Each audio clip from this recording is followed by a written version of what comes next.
'Cause I love to see you shine in the night like the diamond you are. 'Cause I'm good on the side, it's alright. Just hold me when it's dark. 'Cause no one's gotta know what we do. Hit me up when you're bored. 'Cause I live down the street, so hit me when you need it, it's yours. I'm all this, so nothing feels better than this. And nothing feels better. Nothing feels better than this. Better. So we ain't gotta hide. This is what you like, I admit. So nothing feels better. You say we're just friends, but I swear when nobody's around, I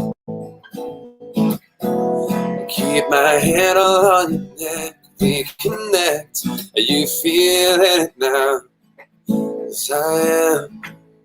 And I got so high the other night, I swear to God, I felt my feet leave the ground. With your back against the wall is this song we've been talking about. Oh, it's so nothing feels better than this. Nothing feels better. Nothing feels better than this. Nothing feels better than love. So we ain't gotta hide. This is what you like, I think. So nothing feels better than this. Feels better. Nothing feels better than this. Feels better. So we ain't gotta hide. This is what you like, I think. So nothing feels better than this.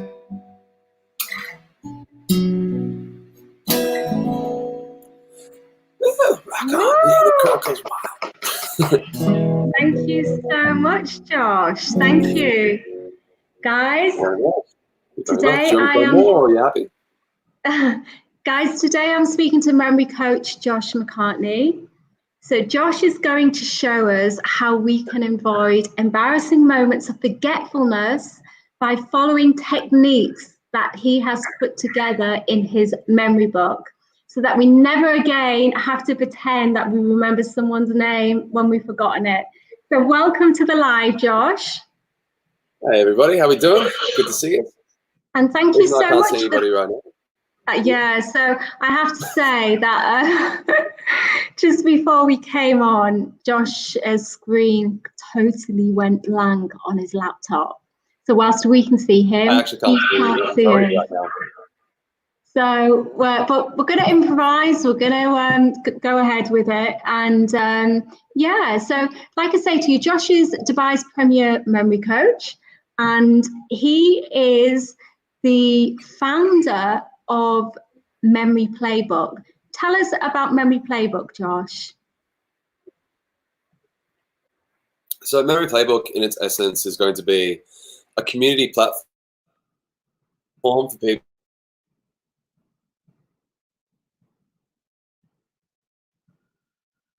month-long boot camps where it'll be deep dives into different courses and different ways to be able to learn really fast. In essence, what we're teaching is how to learn stuff quickly.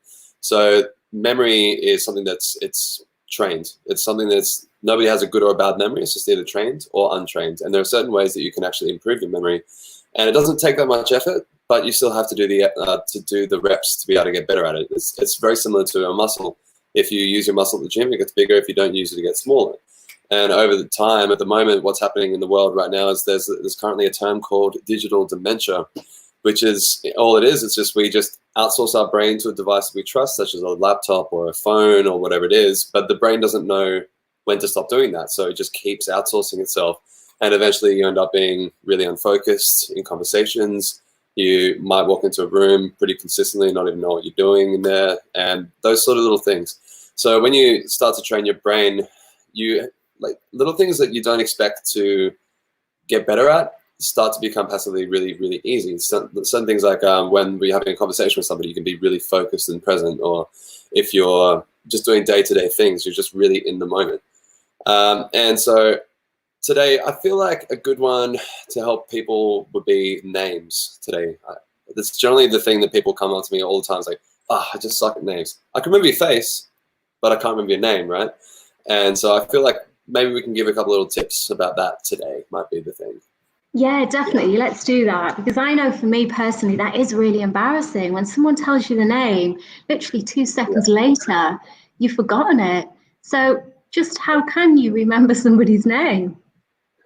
So the brain, what it does, it remembers information that's important to it, and that's all it does. And the amount of importance that you give something will depend like the amount of attention you give to it. So some people are really good at remembering names because it's important to them. Other people, it's not important, so it just does that, right? So the first thing that you want to do when you're starting to try and get better at names is you want to actually think about what's their name. It sounds very simple, but right now, if I tell you you won't think about your left earlobe until I mention it. You won't think about your right big toe until I mention it. So as soon as I start mentioning these things, your brain activates and it starts to look for it and start paying attention, right? So before you start to meet people, you're literally going up in your mind only, what's their name, what's their name, what's their name, what's their name, what's their name, in your mind, just saying that over and over again, because it's going to turn your brain, your reticular activating system on to actually start looking for the information. And then it's going to instantly be more focused and present in the moment anyway, right? So that's tip number one, is to just start using the name in your mind, repeating what's their name, what's their name, what's their name, right? And then, so secondly, use their name when they say it. So, hi, I'm Josh. Hi, Josh. Nice to meet you. Brief. What does your name mean, or something like that, where you can add more information and actually start to deconstruct why they have the name and what does it mean, because then it becomes more of an interesting thing for your brain as well. So then another tip you can have is, and this is where it gets like really visual and creative, look at a part on somebody's face and see what's the most distinctive attribute. Maybe it's a big nose, maybe it's a 5 head instead of 4 head, I don't know. Maybe it's an ear, maybe it's, I don't know, a certain like freckle or something on their face. Find something that's distinctive on their face, and that will become your mental filing system for that person. So the next time when you find them, you're like, what's the thing on their face that stands out? Oh, it's that. So that's, find a part on their face. Secondly, what does their name sound like? So if it was Mike, for example, you could imagine a microphone. And if you wanted to make it really creative, you can imagine, say, the thing is the nose. Maybe that's your filing system. Maybe getting a microphone and jamming it up their nose in your mind. In your mind only, guys. We're not doing this in real life. So when you actually start then linking a lot more visual imagery and like craziness to a situation and names and anything, your brain starts to remember it. So mic, microphone, shove it up there. If it's a more difficult name, maybe it's, let's go with an Arabic name. Let's go with Hamad. I imagine a hammer, right? So then say if they have glasses or something like that, you can imagine getting a hammer and smashing their glasses or something like that, you know? Just make it really fun, make it really creative, and make it really, really visual. And don't worry about like really uncomfortable things in your mind, but you might associate doing with an object that it sounds like, because at the end of the day, your mind will remember emotional visual imagery only. If you're bored by something, it won't remember it at all. So pick up on their face. What does the name sound like? Turn it into some sort of visual cue, and then attach the visual cue somehow to the distinctive part on their face, whatever it is. And that in itself, when you're doing that, you're then also focusing on their name as well. So your entire thing is you're focused on that person, and that is your main intent, is remember their name. And it starts off, you might be a little bit slow at it at first, but after a little bit of time, a little bit of practice, it gets easier and easier and easier. And you'll find that it's much easier to start remembering people's names, even passively, without even having to do this technique sometimes. Yeah. I really liked what you said at the beginning about paying attention. So literally, when someone tells you the name, you say it over and over again and you repeat it. And I know when people do that to me, when they say my name, when they're talking to me, it increases, it's for me, it makes me feel significant. It makes me, I feel important. You feel as though that other person is listening to you. So in a way, whilst these techniques that you're sharing with us, they're going to help us remember. Not only that, they're just good social skills. Absolutely, absolutely. The sweetest sound to somebody is the sound of their own name. And if you don't remember somebody's name, what they internalize subconsciously is, oh, I'm not important to you. Mm-hmm. Whether or not that's true or not, but people actually start to think that. If somebody comes to me and they're like, oh, sorry, what's your name? We've met 3 times, but what's your name? I'll be like, oh, okay, yeah, all right. And I'll instantly have a bit of a hesitance towards them. But if straight away you go up to somebody like, hey, Zoe, you're going to be like, oh, hey. And straight away your defenses are down and you instantly are then interested in that person. So it's a very important thing to be able to get good at remembering names, because people remember you at the end of a night if you can remember their name. I've done this so many times because I'm a performer in Dubai a lot of the time, right, guys? So I'll go to a table and I'll meet 10 people in one night, very, very consistently. Almost every night of the week, I'll meet 5 to 10 people. And when I can go around the table and say everybody's name as I'm leaving, bye Georgia, bye Sarah, bye John, bye Luke, whatever it is, people then are like, oh, wow, he knew my name. I only met him for like 30 seconds or something like that, right? And it leaves an impact and a lasting effect on them. And I've had people reach out to me on Instagram just because I remember their name. That's it. And they'd be like, well, hey, Josh, just wanted to say that, like, I was really impressed that you remember my name and really interested by like what you do and that sort of stuff, and started a conversation, and then eventually actually ended up booking me for a performance just because I remembered their name. Wow. Right? So it's very important to be able to remember names. But here's the thing, right? Because these are memory tips, right? I still forget things. I still forget things all the time because I'm not interested in them, because I'm not paying attention, because I'm not actually focused on them. And like, just because I practice these techniques doesn't mean I have a perfect memory, but it just means that whatever I apply it to, it works, you know? And passively now, my attention and focus is just so much higher because I've trained it. And instead of being distracted all like every 10 seconds, I can at least like solely focus on one task for 25 minutes at a time or 50 minutes at a time, whatever I try and do. So it's just a bit of practice, a bit of repetition, and you'll notice other areas of your life increase because of just training your memory. It's actually insane how much it changes you. Yeah, I love that. So you're no superhuman. You're basically someone that has learned the techniques and you've applied them to your life. You're basically just like anyone else. And if you don't pay attention to these techniques, then you're going to be, you're not going to be able to remember things, just the same as me, just the same as everyone else. Absolutely. There's no difference between my brain and anybody else's, but I can, if you got right now, if you want to do a demonstration of some, like a quick memory technique, have you got a pen and a piece of paper? I can get one. Just give me 1 second. Yeah, righty.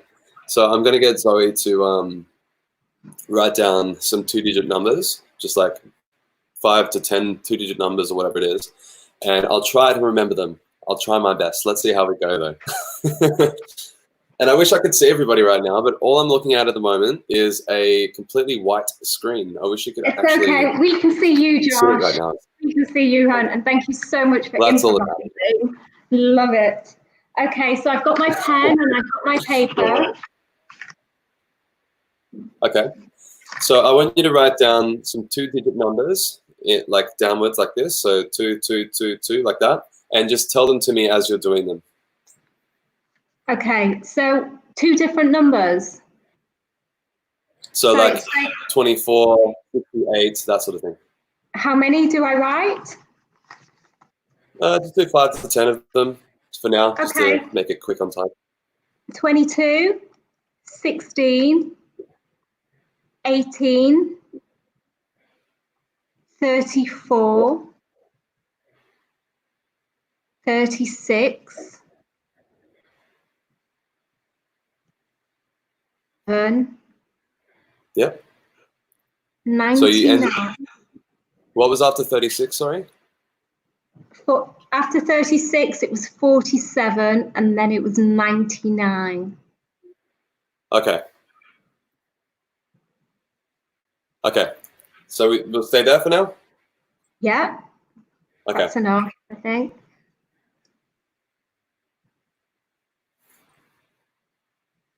Number 4, I didn't really, what was number 4? I didn't hear it, sorry. 34. 34, okay, cool. Okay, so in order, it was 22161834 36 4799. Is that correct? Yeah, wow, that's pretty good. You want it backwards as well? Yeah, go on, do it backwards. 99746343816122. Wow, that's incredible. How did you do that? So you can actually even ask me, like, number 4 is 34, and then number 6 is 47, number 1 is 22, number 2 is 16. So I'm actually not remembering numbers, which is the funny thing. In my mind, there is no number. I'm looking at some weird visual images, and I'm just throwing them in locations around me. So if I look in the corner around my house where I am right now, so actually do it with me. I'll show you what I'm kind of doing. So look at each of the corners in your room. There's maybe 4 corners, right? And label them around in a circle. 1, 2, 3, 4, like that. Okay. And then in the center, Guys, number I hope 5. you're following along with this. Yeah, try it out with me, guys. Go around the room, in the corners of the room, go 1, 2, 3, 4, and then in the center is number 5. Okay? So what we're going to do is I'm going to give you a couple of little just items to remember. We're going to place them into these locations, right? So let's go with number 1. Let's go with a pen. Okay? So, but I don't want you to remember a pen. What I want you to do is in the first corner, number 1, I want you to imagine some pens are missiling down into the corner and they're exploding and ink is going all over the wall. Yeah? You still there? Yes, I'm still here. Okay. So number 1 is the pen with the ink exploding all over the walls. Yeah. Number 2, let's go into the second corner and imagine it's a waterfall. Water is just falling all the way down through the corner of the room over there. Can you imagine that really vividly, like Niagara Falls or something like that? Okay, got it. Yeah. Number 3, let's go with the laptop. So imagine you're in the corner space and you're just smashing your laptop against that corner because you're trying to work. You're trying to use your laptop and the screen goes really white, so you get really angry and you throw it into the corner. Okay, got it. Number 4, let's go with a candle. So I want you to imagine the 4th corner and imagine it's just dripping with wax, really hot wax, and there's a flame coming straight out of the corner in the center. There's a flame coming out. There's wax melting throughout the side of the wall, yeah? And then number 5, let's go with a jacket. So in the center of the room, imagine just putting your favorite jacket that you wear all the time onto the center of the center of the room. And you go to pick it up and you step on the jacket for some reason, right? So what was number 1? What was the item? Number 1 was pens raining down. 2? And the ink was splashing everywhere. Perfect. Number 2? Number 2 was a waterfall, very much like Niagara Falls. Perfect. 3? Number 3 was a laptop. Perfect. Number 4? 4 was a candle. Perfect. Number 5? 5 was a coat. Perfect. So then if you wanted to keep going, you could go the top corners of the room or something if you wanted to as well. Or you can go on some pieces of furniture, anything you want to. It's actually, you can do it anywhere in any place you're familiar with. You can even create them in your mind, but it's better to do places you already know. And all I'm doing when I'm remembering numbers is I'm remembering pictures and I'm placing them in spaces that I know very well. So then all I need to do to remember them backwards is I go to the last space. So I would go to number 5, for example, and I would know in my mind what that is. For me, the number 36 is mash. Sure. So 36 is mash. And then I just imagine mashing potato or something like that in the center of the room. Right? Okay, and then got you. Number 4 was Mary. So I imagine the Virgin Mary like doing this sort of thing in another corner of the room. So then I know it's 6, 3, 4, 3, and that's how I can go backwards. I'm just going backwards throughout my space. And that's called a memory palace. So a memory palace it goes back like thousands and thousands of years. And it's by this guy called Simonides. He was in this banquet dinner, and he was having this dinner, and suddenly he went outside to make a phone call back in the ancient days of Greece, you know, as you do. And what ended up happening was the roof collapsed on all the people, but everybody's bodies were too mangled that they couldn't actually identify the bodies. So he had to remember whose body it was by the position they were seated in. And then, so that's how the memory palace started, so people could actually start placing information in their minds in different places, because your brain naturally remembers locations very well, visual imagery, emotional events, that sort of thing, right? So if you're trying to do information in a book, you can turn it into something that it feels like, or it sounds like. So in a book that I was reading, Psychology of Persuasion, for example, there's this one chapter where it's about a few different things, but I imagine Leonardo DiCaprio from The Wolf of Wall Street when he's doing that movie. So he's my person that I'm imagining, right? And I'm putting him in my corner, in my mind, and then I'm adding information to him. Like I'm adding a little scar on his forehead, and I know that means in the book self-deprecation. So that with self-deprecation, it just means that like if you put yourself down a little bit, people start to trust you a little bit more. So it's a persuasion technique. And then he's also pointing forward, so he's doing future pacing. And then he's moving, so it's proxemics. And I can start adding all this information and remembering all this information just by imagining a person or a visual cue, or as you will, right? You following along with that? Yeah, I'm with you. Cool. So when it comes to numbers, I'm just adding images to places. And you can just keep doing that as much as you want to. Yeah. Wow, this is incredible. It's amazing how simple little techniques can make you remember anything. However, this is all good and well for remembering single words, but what about someone who wants to remember an essay? Maybe they're a student and they have to write an essay for their exam, or someone has an important job interview and they have a presentation to do. How can they remember presentations? And can you hear that? Next door decided to get the drill out just as we do a live stream. Great. So with presentations and speeches, there's a really easy technique. If you're trying to do word by word, like if you want to remember every single word for a speech, for example, the easiest way without doing visual training would be you get a pen and a piece of paper and you write down the first letter of every word in calculation. And what that's doing is it's increasing your focus straight away. So when you're writing the first letter of every word, that's it. The entire speech, first letter every word. And then you can actually read with just the letters. You don't even need the words to be able to read it back, right? And then you look away and you're like, la la la la la, you say back to it. I actually did a live video on this a little while ago, and I use this to learn lyrics as well for songs sometimes. I can learn a song in like 5 or 10 minutes pretty easily just from doing that. And then I introduce my own frameworks when it comes to the memory palace techniques, as well as turning into visual images as well. But even just doing the first letter of every word, if you're doing a speech, that works really, really well. If you're doing it for like an essay for school and you're trying to remember different points or something like that, again, you just turn a certain section of it into something that relates to it. So when I was learning, I was doing a law course just to see what it was like. And I would start with certain parts of vocabulary, like a fortiori or something like that. And I would imagine just like my favorite action heroes or something doing something that you can associate it to. Everything's association at the end of the day. So if you just start associating the text that you're looking at and you turn it into a picture, place it in somewhere, it's very easy to then recall the information from that.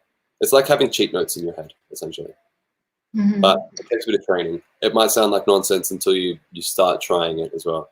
So I don't want to overload people too much with information when it comes to this, to be honest.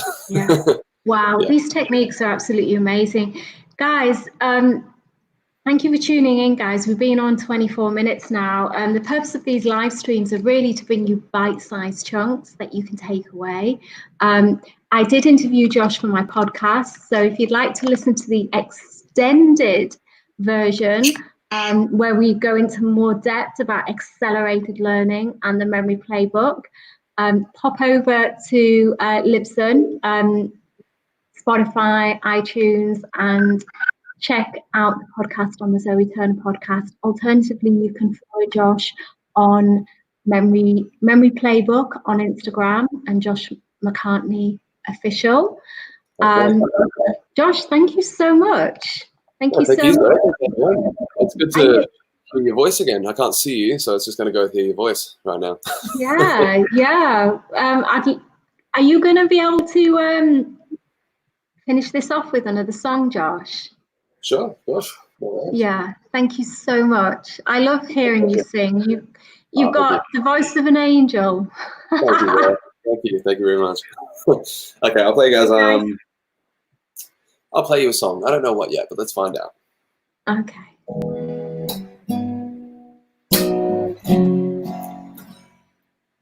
Do you want a happy song or a sad song? A happy song. Happy? Okay, let's change to happy. I was about to play like a scared to be lonely and like, you know, the single tear come down. No, let's have a happy song.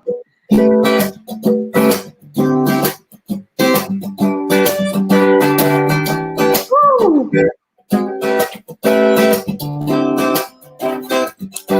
So isn't she lovely? Isn't she wonderful? Isn't she pretty? Less than 1 minute old. 'Cause I never thought the love we'd be became one as lovely as she. So isn't she lovely? So we from love. Isn't she pretty? Surely the angel's best. 'Cause boy, I'm so happy.